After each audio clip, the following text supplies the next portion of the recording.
97% of investors lost money in 2008.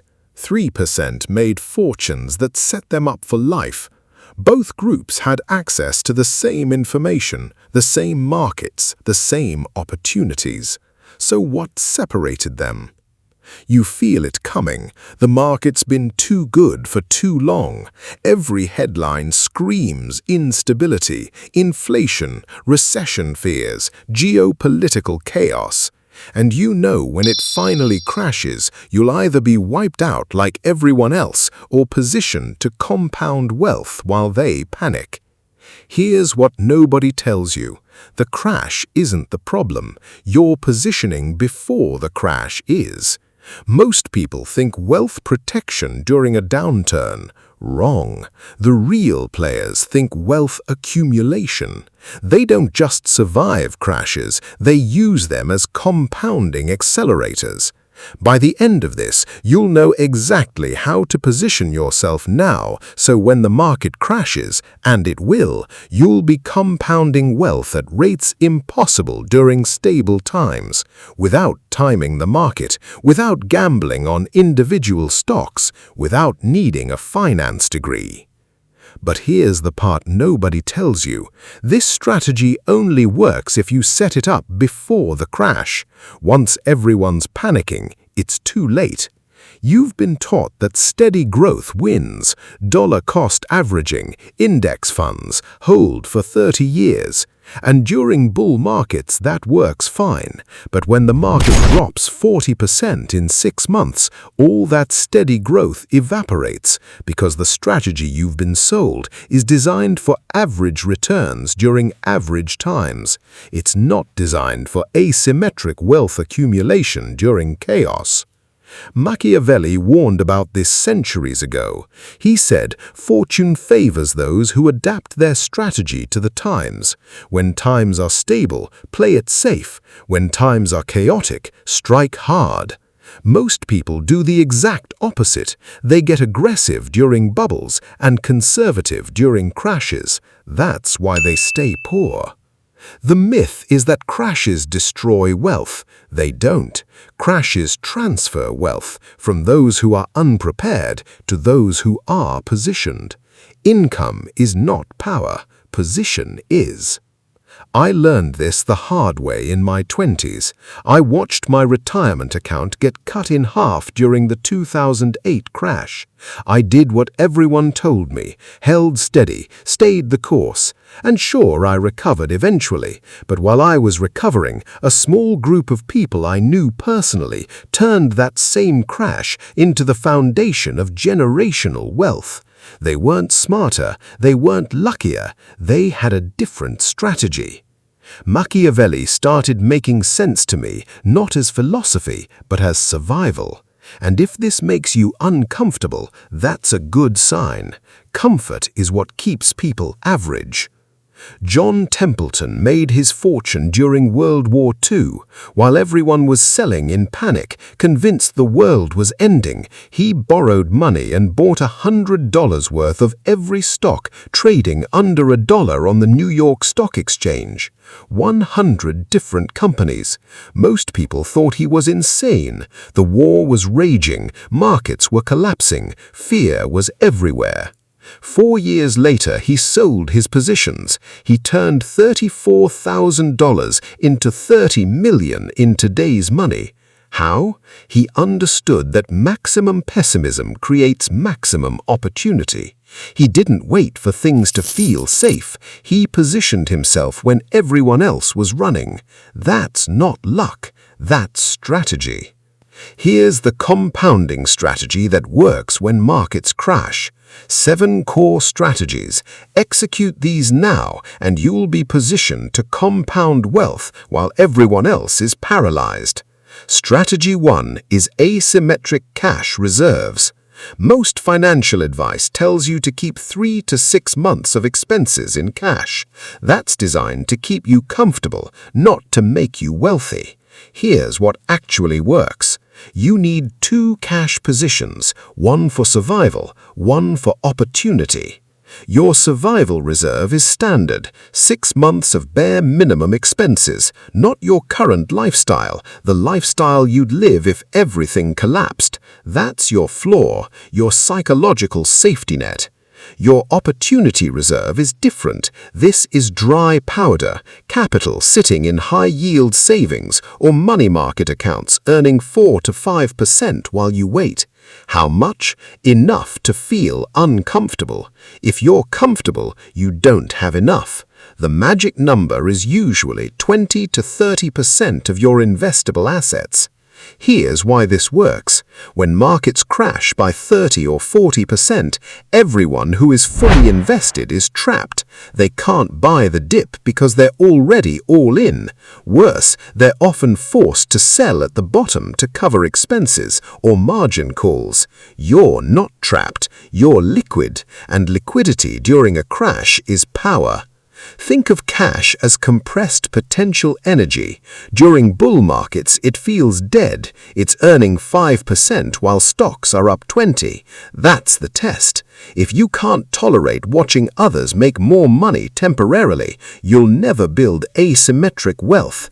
But when the crash comes, that cash becomes a wealth compounding machine because you're buying assets at 40% discounts that will compound back to full value plus growth over the next cycle.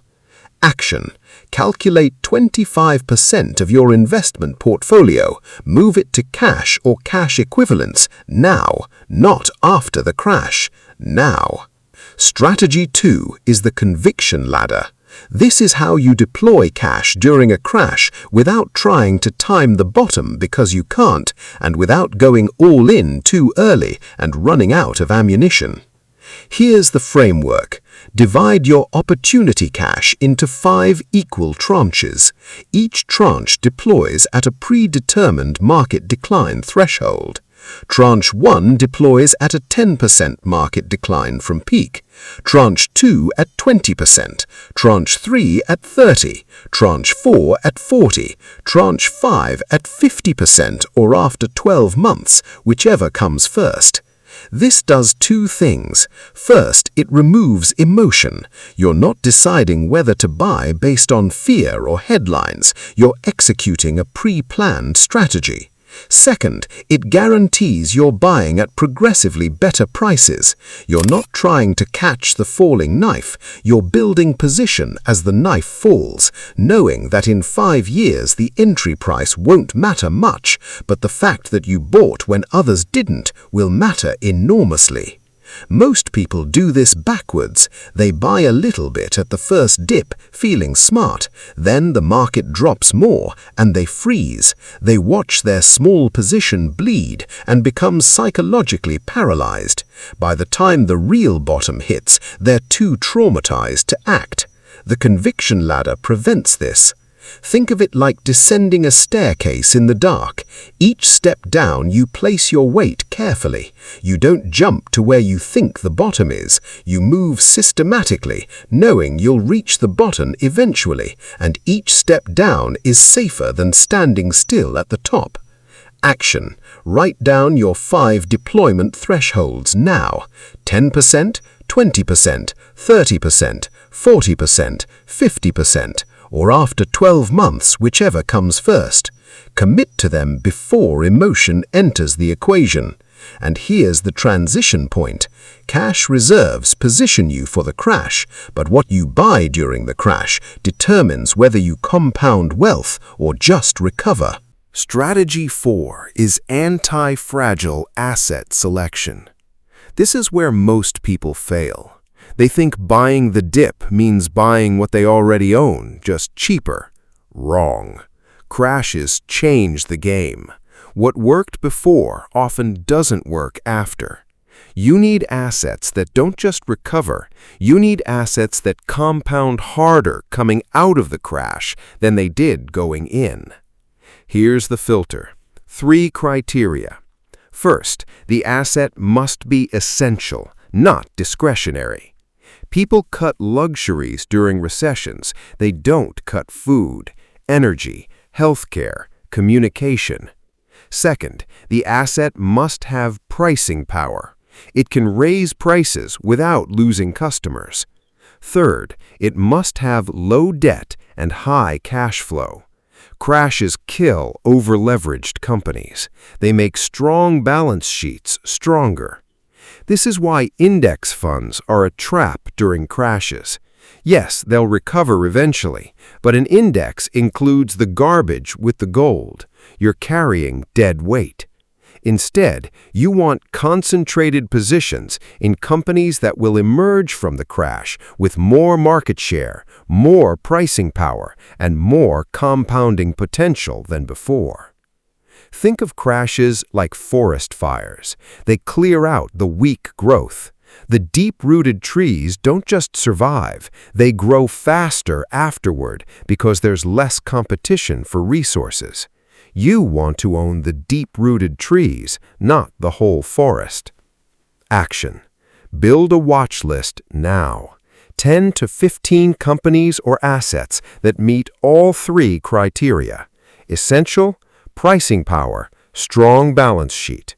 When your conviction ladder triggers, you deploy into these, not into a broad index. Run your research while times are calm. When the crash comes, you execute, you don't research. Strategy 5 is lifestyle lockdown pre-commitment. This is the strategy nobody talks about because it's uncomfortable. But it's the difference between people who build wealth during crashes and people who just survive them. Here's the reality. When markets crash, your income might drop. Bonuses disappear, freelance work dries up, investment income falls. If your lifestyle is locked to your peak income, you're forced to sell assets at the worst possible time to maintain that lifestyle. You become a forced seller. Forced sellers don't compound wealth, they bleed it. The strategy is lifestyle lockdown pre-commitment. Right now, while times are good, you pre-decide your crash lifestyle. What you'll cut, where you'll live, what you'll drive, how you'll spend. Not as a hypothetical exercise, as a written contract with yourself. And here's the key. You practice it now. 1 month per quarter, you live the crash lifestyle. You bank the difference. This does 2 things. First, it proves to yourself that you can actually do it. Most people overestimate their ability to cut spending under stress. When you practice it, you learn what's truly essential and what's ego. Second, it builds a psychological buffer. When the crash comes and you activate lockdown mode, it doesn't feel like deprivation, it feels like execution. Think of this as a financial fire drill. Buildings don't wait for a fire to practice evacuation. You don't wait for a crash to learn how to live lean. You drill it now, so when chaos hits, you're executing muscle memory, not making decisions under stress. Action. Write down your crash budget. Rent, food, insurance, utilities, nothing else. Practice living on it for 30 days within the next 90 days. This single action will separate you from 90% of investors when the crash comes. Strategy 5 is income stream diversification through skill stacking. Most people think diversification means owning different stocks. That's asset diversification. What protects you in a crash is income diversification, multiple independent sources of cash flow that don't all collapse simultaneously. Here's the framework. You need 3 income streams minimum, 1 primary, 1 secondary, and 1 recession-proof.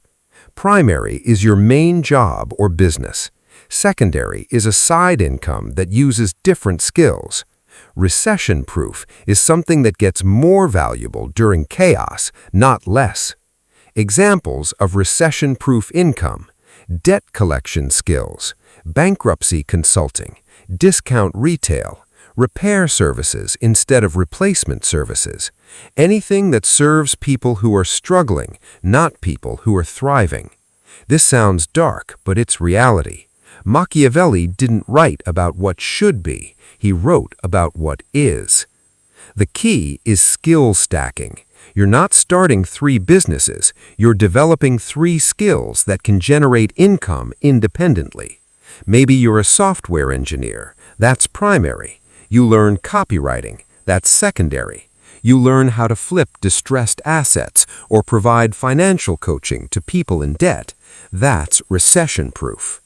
When the crash comes and your primary income drops 30%, your secondary and recession-proof income don't just survive, they often spike, because demand for your services increases while supply of people who can deliver decreases. Everyone else is panicking. You are compounding. Action. Identify one recession-proof skill you can develop in the next 12 months. Commit 10 hours per month to building it, not someday, now. Because once the recession hits, it's too late to develop the skill. You need it operational before chaos.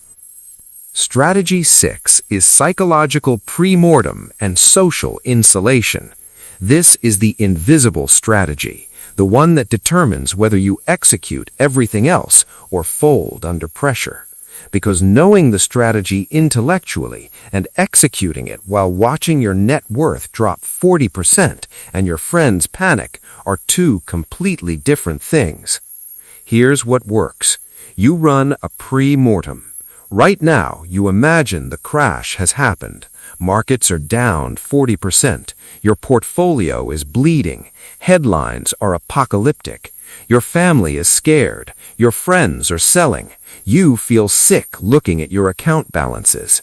You write down exactly what you'll feel, what you'll be tempted to do, what voices in your head will say sell, get out, protect what's left. Then you write your response, not what you hope you'll do, what you will do. Specific actions. I will not check my portfolio more than once a week. I will execute tranche 2 of my conviction ladder. I will remind myself that this is exactly what I prepared for. You write this now, you sign it, you date it, and when the crash comes, you read it daily. Social insulation is the second half. You identify now who in your life will panic and try to pull you into their fear. Family members, friends, colleagues. You love them, but their fear is contagious. During the crash, you limit exposure to these people. Not forever, just during the execution window. Because one conversation with a panicking friend can undo months of psychological preparation. Think of this as mission-critical focus. Astronauts don't take advice from ground control personnel who are panicking during a crisis. They follow their training. You are doing the same. Your training is this strategy. When crisis hits, you execute training. You don't poll opinions. Action. Write your pre-mortem this week, 3 pages minimum. What you'll feel, what you'll be tempted to do, what you'll actually do instead. Keep it somewhere you'll see it daily. Strategy 7 is compound timeline extension and ego death. This is the final strategy and the hardest because it requires killing a part of your identity that society has trained into you. Here's the truth. If you're deploying this strategy in your 30s or 40s, the real compounding happens over the next 20 to 30 years, not 5 years, not 10, 20 to 30. That timeline feels unbearable to most people because they've been taught that wealth should come fast, get rich quick, retire early, financial independence by 40. That's ego talking. Your ego wants validation now. It wants to feel successful relative to your peers now. It wants the car, the house, the vacations that signal wealth now. And that ego will sabotage your compounding during a crash because the crash creates a multi-year window where you look poor on paper while you're actually building the foundation of real wealth. Compound timeline extension means you make peace with looking broke for 5 years while you're buying assets at generational discounts. You make peace with friends thinking you're struggling while you're systematically accumulating position. You make peace with delayed gratification not as a sacrifice, but as a strategic choice. Ego death is the acceptance that you will not feel rich during the accumulation phase. You'll feel stressed, uncertain, left behind. That's the price, and it's a feature, not a bug, because that discomfort is what keeps most people from executing, which means less competition for the assets you're buying. Think of this like planting an orchard. For 5 years, you're digging holes and planting trees, while your neighbors are buying fruit from the store and enjoying it immediately. You look like you're working for nothing, but in year 10, you have 50 trees producing fruit while they're still buying from the store. In year 20, you have an orchard that feeds your family forever. Delayed gratification isn't sacrifice, it's compound interest applied to patience. Action. Write down your compound timeline. Be specific. If you're 35 and you deploy this strategy, your wealth inflection point is likely age 55 to 60. Write that down. Look at it. Make peace with it. Because once you accept the timeline, you stop making emotional decisions based on short-term account balances. You remember the feeling at the start of this, the dread that the crash is coming and you're not ready. That feeling is information. It's your instinct telling you that the game is about to change and the strategy that got you here won't get you there. Most people will feel that dread and do nothing. They'll wait for confirmation, wait for the right time, wait until it feels safe. And by the time it feels safe, the opportunity will be gone. The asymmetric returns will have already been captured by people who acted when things felt uncertain. That was then. Now, this is now. Now you have the strategy, cash reserves positioned, conviction ladder built, asset watch list ready, lifestyle lockdown practiced, income streams diversified, psychology fortified, timeline accepted. You're not hoping for a soft landing. You're prepared to capitalize on a hard one. Most people will hear this and do nothing. They'll agree intellectually. They'll feel motivated for 48 hours, then slip back into comfort, back into hoping the crash doesn't come, back into strategies designed for average times. A few will act. They'll move the cash, build the ladder, run the pre-mortem, practice the lockdown. And in 5 years, when markets have recovered, they'll be sitting on compound returns that seem impossible to everyone else. Decide which one you are. Not tomorrow, today. Because the crash doesn't wait for you to feel ready. It comes when it comes. And your wealth trajectory for the next 20 years will be determined by what you do in the 6 months before it hits and the 12 months after. This isn't about timing the market. It's about positioning before the chaos. Machiavelli understood that power accumulates during disorder, not in spite of it, but because of it. The same principle applies to wealth. Disorder doesn't destroy wealth, it redistributes it, from those who are reactive to those who are prepared. If this shifted the way you see things, don't stop here. What you heard is only the surface. The mechanism behind wealth accumulation during chaos runs deeper than one video can cover. How to identify which crashes are buying opportunities versus true systemic collapse. How to use option strategies to amplify returns without amplifying risk. How to position in international markets when domestic markets crash. That's all coming. Subscribe. No fluff, no noise, just strategy. The kind of strategy that separates people who survive recessions from people who use recessions as wealth compounding accelerators. Most people will watch this and move on. A few will stay and change. Decide which one you are.